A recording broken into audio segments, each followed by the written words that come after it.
It's Ruth time. It's time to bring in Ruth Epstein from the Republican American, and it's time to talk about what's going on in the Republican American. Okay, so now, all right, Ruth, good morning.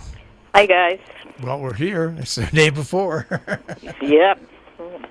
We're ready for another election, and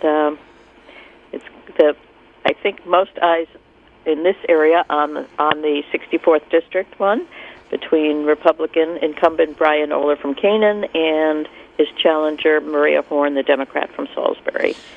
They both have been working like dogs. Oh my God, see them everywhere.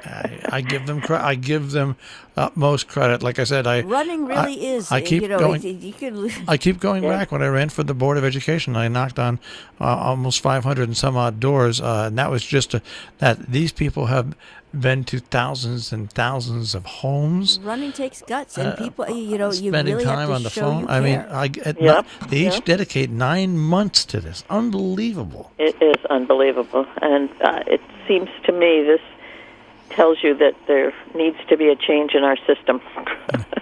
Not only, I applaud them for all that they're doing, but to have to work so hard and spend the money. That much money. It's just separately. This is me, and I'm sorry to interrupt. You work for a year for a 2-year term. For a 2-year term.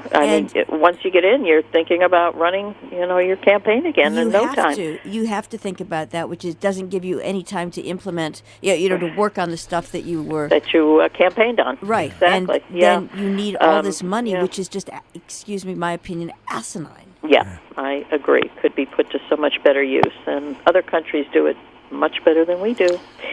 However, polls are open tomorrow from 6 a.m. to 8 p.m. in all the town halls in our region, and get out there and vote. What more can we say? They have been really stumping the last week. Not only them, we've had gubernatorial candidates around, we've had senatorial candidates, we've had lots of people. So it's amazing. It's an amazing time, and you just hope the turnout is high.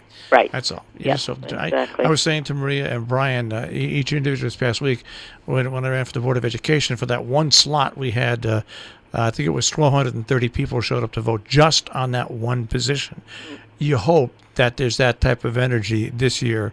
Exactly. Across the board, because there's candidates running locally and statewide that are deep, that run from local elections to state elections to congressional elections. So it's important. I think we're definitely at a crossroads in this country, and see what happens.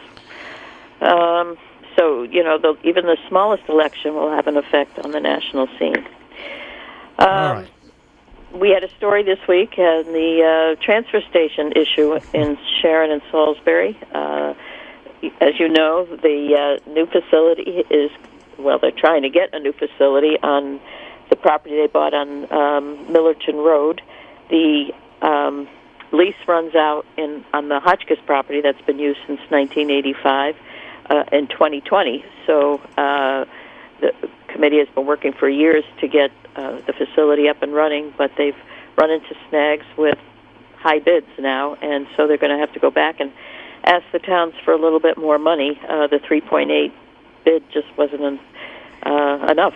So there will be town meetings probably in both towns probably before the end of the year. So keep your eyes out. That's an interesting story. And I ran a poll on my Facebook page, what people thought, and it wasn't a poll,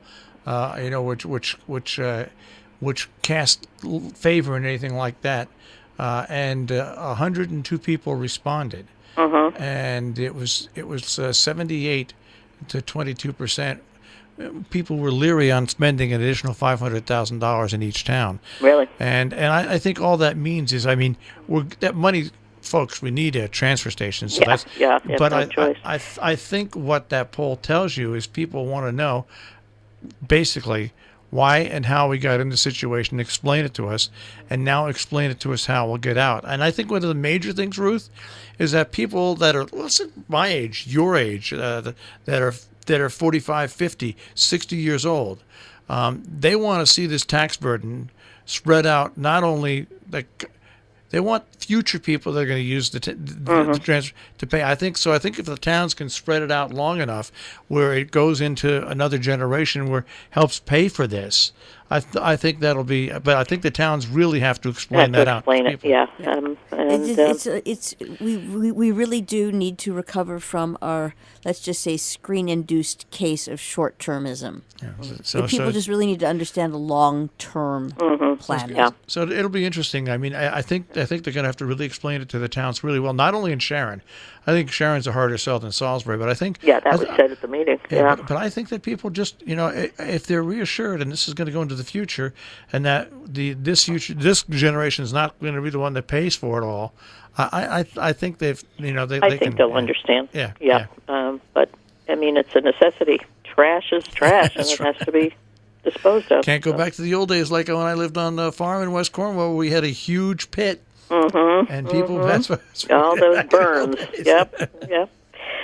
Okay, so busy weekend. We were up at the talk at Noble on Saturday. There was a talk on beer Saturday at the library, which was an interesting talk. And speaking of beer, we're getting closer and closer to the Great Falls Brewery opening in Canaan. So let's hope for that one coming up soon. We had the Cannonball Run on Saturday, a beautiful day for it, and very nice turnout in memory of Ed McGuire. Coming up tonight, we have Region 1, Board of Ed, our favorite night, first Monday of the month. Salisbury Board of Selectmen at 5 o'clock. The Canaan Board of Selectmen that normally meets on the first Monday has changed the date. It is now on Tuesday, November 13th. The room is set up for voting, and so makes it difficult to hold meetings. Can't have it next Monday because of the holidays, so Charlie said they're doing it next Tuesday, the 13th. So don't go to North Canaan for a Selectmen's meeting tonight. Tomorrow is Cornwall Board of Selectmen. In between all the voting, Cornwall also does its soup lunch. You can vote and then go have some great homemade soups. Looking ahead, we have Veterans Day programs. Salisbury Central School. Salisbury Central on Friday, as well as Kent Center. Kent Center is earlier in the morning. Salisbury's at 2 p.m. Always lovely, where they honor all the veterans in their towns. On Saturday, the Salisbury Visiting Nurse Association is having a remembrance at the Town Grove from 5 to 6 p.m. And by the way, there's a interim new executive director there, Donna DiMartino. Michelle Kearns has, after many years at the helm, has left to take a different job.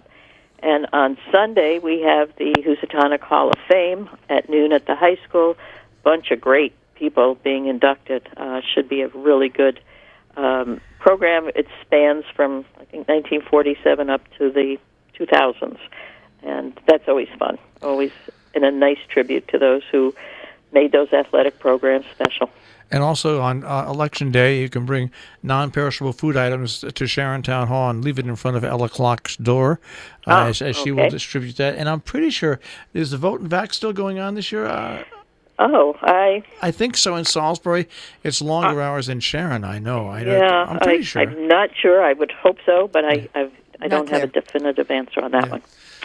But busy week, and again, let's get out the vote, and we'll be talking about the results next week. Right, and anyone knows the answer to vote and vax, please let us know. Yeah, to Colin. 860-364-4640. But I do know that you can drop all that stuff, and so Ella can't get into her office the next day. Which is wonderful. That's exactly very right. good. All right, Ruth. Okay, guys, onward and upward. We will talk with you later. Yeah. Take care. Take care. Bye-bye. Ruth Epstein from the Republican American with the Republican American Report here on Robinhood Radio.